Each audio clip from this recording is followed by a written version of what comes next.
Noodles ছোটো থেকে বড় কম বেশি সবাই রান্না করতে পারে, কিন্তু আজকে আমি একটা হেলদি নুডলস, যেটা বাচ্চাদের জন্য ভালো, বিশেষ করে বাচ্চাদের জন্যই ভালো এবং আমাদের জন্যও ভালো, ওইটা মাথায় রেখে আসলে নুডলসটা রান্না করা।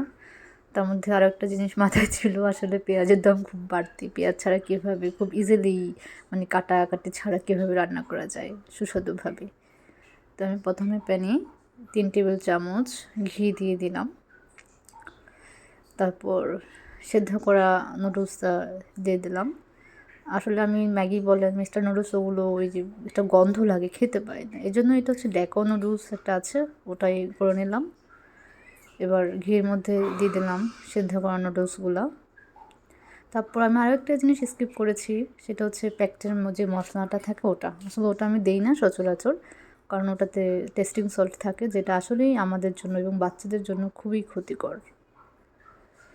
সেজন্যই আসলে বাচ্চার কথা চিন্তা করে আসলে এগুলো স্কিপ করা, আমাদের জন্য স্পেশাল ওরকম কিছুই না, ওর জন্য চিন্তা করি। তারপরে বাসায় আমি একটু হলুদ, একটু মরিচ, লবণ, সাথে একটু গরম মশলা দিয়ে দিলাম। তারপর আমার রান্না কিন্তু শেষ।